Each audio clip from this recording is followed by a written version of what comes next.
Hello दोस्तों जब AIPMT 2015 का पेपर लीक होता है, मामला पहुंचता है सुप्रीम कोर्ट में।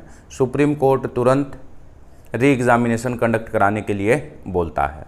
लेकिन जब उसी प्रकार का मामला यानी नीट पेपर लीक 2024 का मामला सुप्रीम कोर्ट में पहुंचता है, वहाँ पे सुप्रीम कोर्ट ने पेपर लीक के लिए नहीं बोला।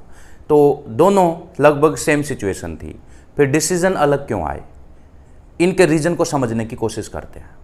दोस्तों 2015 AIPMT में तकरीबन 4.22 लाख स्टूडेंट अपीयर हुए थे।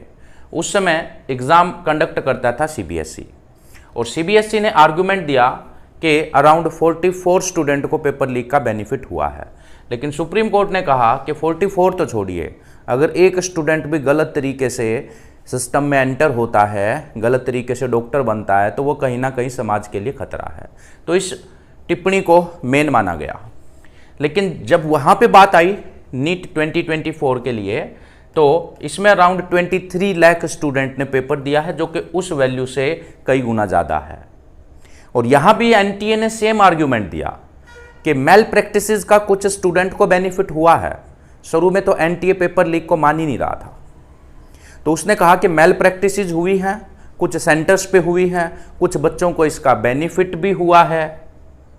लेकिन उन कुछ बच्चों के लिए हम 23 लाख स्टूडेंट को सफ़र करने के लिए नहीं बोल सकते, या यूँ कहें 23 लाख स्टूडेंट का हम दोबारा री एग्ज़ाम नहीं कंडक्ट करा सकते। सुप्रीम कोर्ट ने फिर कहा कि ठीक है, अगर ये साबित हो जाता है कि पेपर लीक लोकल लेवल पे था, ज़्यादा स्प्रेड नहीं हुआ था, फिर हम री एग्ज़ामिनेशन कंडक्ट कराने के लिए नहीं बोलेंगे। फिर बात आती है CBI की फाइंडिंग की। तो CBI ने जो फाइंडिंग दिया, तो CBI ने कहा कि पेपर लीक तो हुआ है, मेल प्रैक्टिसेस नहीं, पेपर लीक हुआ है, रियली में हुआ है, लेकिन पेपर लीक बहुत छोटे दायरे पे हुआ है और उसमें अराउंड 155 स्टूडेंट को बेनिफिट भी हुआ है।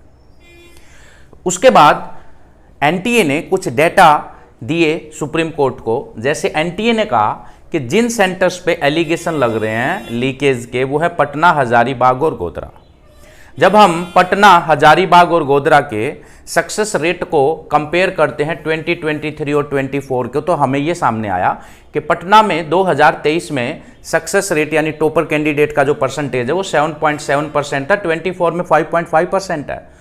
हजारीबाग पे 6% था, 24 में 4.6% है।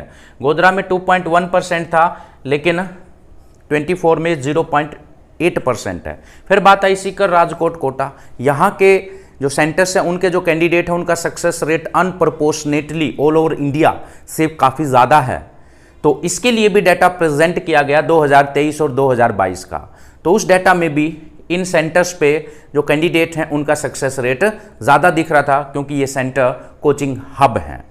तो दोस्तों मुझे लगता है CBI का जो लोकल लीक का जो प्रूफ है, उसने सुप्रीम कोर्ट को कन्विंस किया होगा।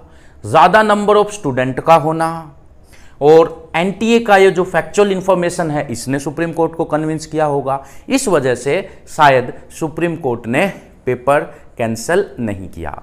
अब आते, दोनों मामले तो एक जैसे थे, फिर डिसीजन अलग क्यों? दोस्तों हमारे सुप्रीम कोर्ट में जब आप केसेस की हिस्ट्री स्टडी करेंगे तो आपको पता चलेगा कि एक जैसे मामलों में डिसीजन बदलते रहते हैं। 10 साल पहले उसी प्रकार के मामले में अलग डिसीजन था, 10 साल बाद उसी प्रकार के मामले में डिसीजन बदल जाता है, नई सिचुएशन और नए हालात को समझते हुए। तो दोस्तों आपको क्या लगता है, क्या सुप्रीम कोर्ट ने ये सही किया, गलत किया? मुझे लगता है सुप्रीम कोर्ट ने फैक्ट के आधार पे जो भी फैसला लिया, हमें उसका सम्मान करना चाहिए। आपको क्या लगता है, कमेंट करके बताइए। Thank you very much.